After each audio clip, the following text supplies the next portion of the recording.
Bismillahirrahmanirrahim. Assalamualaikum warahmatullahi wabarakatuh. Selamat malam, Bapak Ibu peserta pelatihan. Mudah-mudahan dalam malam ini, mudah-mudahan pada malam ini Bapak Ibu semua dalam keadaan sehat walafiat. Baik, langsung saja untuk malam ini kita sudah masuk ke pertemuan keempat. Kita akan membahas tentang model-model refleksi. Langsung saya share screen untuk materinya.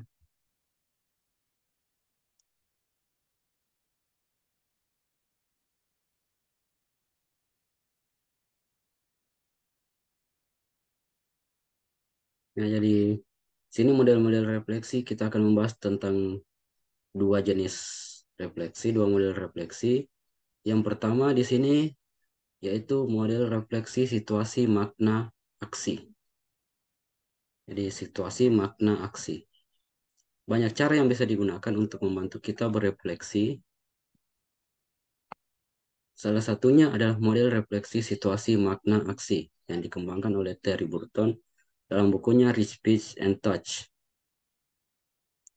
Model refleksi ini terdiri dari 3 tahap, yaitu yang pertama, tahap situasi. Di sini menanyakan apa yang terjadi. Jadi situasi apa yang terjadi pada saat itu. Yang kedua, tahap makna. Mencari tahu apa pelajaran yang saya dapat. Jadi dari situasi yang telah terjadi, pelajaran apa yang saya dapat dari kejadian tersebut.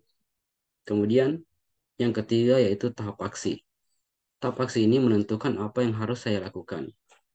Jadi dari situasi makna, akhirnya kita sudah tahu pelajaran apa yang didapatkan, dan selanjutnya tahap aksinya kita harus menentukan apa yang akan kita lakukan untuk berikutnya. Sekarang tahap pertama adalah menggambarkan situasi yang terjadi dengan refleksi pertanyaan apa yang terjadi. Dengan menjawab pertanyaan pada tahap pertama, kita akan mendapat gambaran yang lebih objektif tentang kronologi, situasi, dan permasalahan yang ada tanpa melakukan penilaian atau pemaknaan satu. Dua adalah menemukan makna arti dari hasil refleksi dengan bertanya, apa pelajaran yang saya dapat ambil dari situasi ini? Pertanyaan ini menuntun kita untuk memaknai dan mengambil pelajaran dari apa yang terjadi. Tahap terakhir adalah aksi, yaitu menentukan pola pikir atau tindakan sebagai hasil dari proses refleksi. Mulai pertanyaan apa yang harus saya lakukan sekarang akan mendorong kita untuk melakukan aksi untuk memperbaiki diri dan mengaplikasikan pembelajaran yang telah kita dapatkan. Berlatih melakukan proses refleksi dengan model situasi makna aksi akan membantu kita untuk semakin memahami alur berpikir kita sendiri dalam menganalisa suatu situasi. Jadi itulah model refleksi yang pertama, situasi, makna, aksi. Model refleksi yang kedua yaitu awal, tengah, akhir. Tahapan refleksi awal melaksanakan ketika rancangan pembelajaran sedang dibuat atau sebelum proses pembelajaran terlaksana.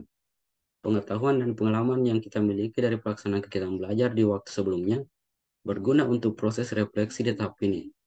Jadi inilah proses tahap refleksi awal. Ini dibuat rancangannya ketika pembelajaran belum berlangsung atau belum terlaksana. Manfaat refleksi awal ialah memeriksa finalisasi kesiapan perangkat pembelajaran seperti alat dan bahan alur kegiatan, asesmen, atau kemitraan dengan pihak lain, mengidentifikasi masalah atau tantangan yang mungkin muncul sehingga dapat menyiapkan solusi. Itulah model refleksi awal atau tahapan refleksi awal. Selanjutnya, tahapan refleksi tengah. Dilaksanakan di tengah proses pembelajaran atau saat kegiatan pembelajaran sedang berlangsung. Manfaat tahap refleksi tengah ialah melihat respon siswa terhadap pelaksanaan kegiatan belajar yang sudah dipersiapkan guru. Lakukan penyesuaian atau melakukan revisi langsung saat kegiatan pembelajaran masih berlangsung berdasarkan respon dan hasil pengecekan pemahaman siswa. Jadi ini refleksi tengah dilaksanakan ketika proses pembelajaran sedang berlangsung. Tahap yang terakhir dilakukan pada akhir pembelajaran atau setelah proses pembelajaran terlaksana. Ini adalah tahap akhir. Manfaat tahap refleksi akhir ialah mengetahui tingkat keberhasilan pelaksanaan pembelajaran sesuai dengan perencanaan yang telah disiapkan, mengetahui kelebihan kekurangan dan hal yang perlu ditingkatkan dalam proses pembelajaran di masa yang akan datang. Jadi itulah mulai refleksi yang kedua, awal, tengah, dan akhir, di mana tahap awal dilaksanakan pada saat sebelum pembelajaran berlangsung. Tengah, tahap tengah dilaksanakan ketika proses pembelajaran sedang berlangsung. Dan yang ketiga, tahap akhir dilaksanakan setelah proses pembelajaran telah selesai.